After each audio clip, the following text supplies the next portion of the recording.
Hi again everyone, Scott Player Popcorn fan here, and in this video I want to do a review for a brand new Pinocchio film, which is ironic because we just had a brand new Pinocchio film earlier this year, but this one was released on Netflix, and this one was also directed by Guillermo del Toro, who, for those of you who don't know him, I mean, he's made a lot of movies. He's made Pan's Labyrinth. He made The Shape of Water, which is an amazing film, by the way. I might do a review for that movie someday, because I love that film. Guillermo del Toro is a very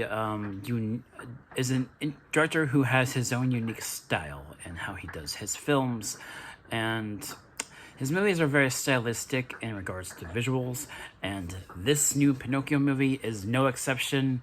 Definitely visually, like, the animation style is unique.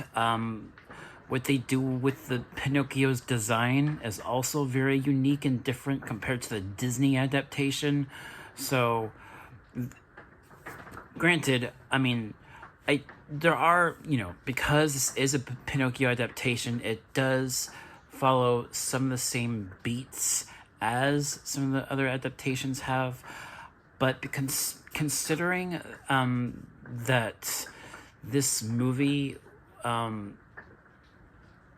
it's basically a much more unique take on the story. It's very different, and like I said, it does follow similar beats, but it's its own unique story. It has its own unique flair with the visuals, and also, surprisingly, its setting. I looked it up. I mean, I kind of could have already tell from watching the film, but what's interesting about the setting of this movie is that it takes place during World War II in Italy, fascist Italy, I think, to be specific. So that alone made this a very interesting film because it took place during World War II. So I thought that was rather fascinating, and I don't want to say any spoilers here for those of you who may not have seen the movie yet. But yeah. By the way, I do apologize for some background noise. Right now it is raining outside, so I can't help that. But I'm gonna try my best to do this review, even though there's a little bit of background noise, if you guys can hear that. But overall, this is a very solid film. Like, I was surprised by how different it was compared to the Disney adaptation. And what they do with certain characters in this movie, especially the cricket, voiced by Ewan McGregor. I was surprised. I mean, not surprised, but the cricket was completely different. His name is not Jiminy. It's actually Sebastian. That was kind of funny. And, just hearing Ewan McGregor's voice, I mean, it's very apparently him. Because, I've seen the Star Wars movies, Obi-Wan Kenobi. So, and also Dr. Sleep, the sequel to The Shining. He was in that as well. And also Christopher Robin. So I've seen Ewan McGregor in a lot of stuff, and I recognize his voice. It's a very recognizable voice. So hearing his voice coming out of the cricket, I liked that a lot. And then what they do differently with the whole idea of Pinocchio coming to life, with the supposed blue fairy that I mentioned when I did my trailer reaction a while back, that was also rather different. I don't want to say too much about that, but what they do with the blue fairy in this movie, it was very different. Very different. I'm not going to say any more about that. But she was voiced by Cate Blanchett. So that's another surprising voice cast in here. And then, wait, no. Was that Cate Blanchett? It was either her or Tilda Swinton. They were both did voices in this movie. Wait. No, I think Cate Blanchett did the voice of the monkey, actually. Yeah, the monkey. So, yeah, both Cate Blanchett voiced the monkey that was following the circus guy, and then also Tilda Swinton did the voice of the Blue Fairy.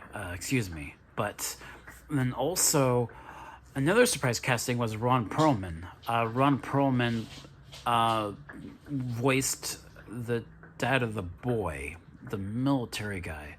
That was also an interesting casting.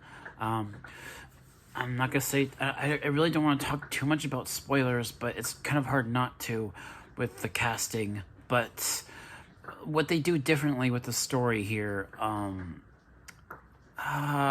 it's just so hard to talk about it without spoiling anything. But you know how there's the whole donkey aspect of the story of the Disney films? That's not in this. Like I've said, this takes place during World War II, and it's a lot more grounded because of that. I actually really liked that aspect of this movie. It was more grounded, even though there were some fantastical elements in this movie, definitely. But because of that setting, it was rather interesting. And also, it was a very heartwarming story between Geppetto and Pinocchio.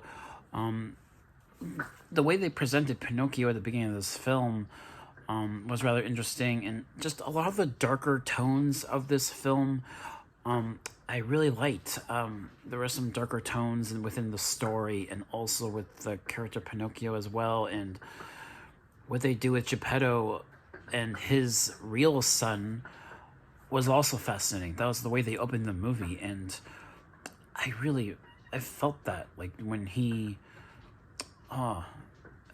because, you know, a lot of tragedy can happen in World War II, and just, you know, when this movie opened with Geppetto and his real son, it was really tragic what happened, obviously, and you really felt that.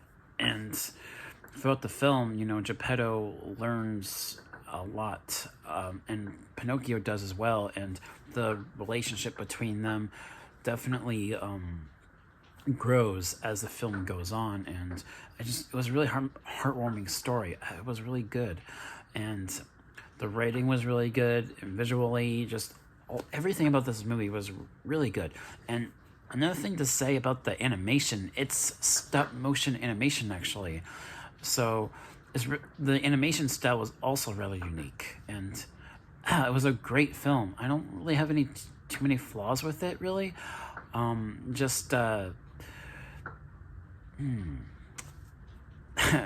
mean, I'm trying to think about flaws. I don't really think of any that much at the moment. I mean, like I said, it is a very different kind of a story, even though it does follow similar beats, as I've said before. I guess for those of you that love the Disney animation, for those of you that love the Disney movie, the original Disney movie, this might throw you off. I guess I will say that. For those of you that hail the Pinocchio Disney film with such high regard, you might not like this movie because of how different it is, and I could understand that, but personally, I loved it. I thought this movie was awesome. So yeah, that's probably my grade for the movie. Sorry, my grade for this movie is an A. No flaws, really, just the fact that, you know, because of how different this is, some people might not like that, how different it is, but that's it, really. So those are my thoughts on this movie. I loved it. It was great. And that should do it for this video. Happy New Year's, by the way.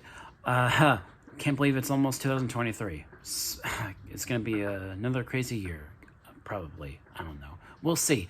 Thank you guys so much for watching, and I'll catch you all in the next one. Peace.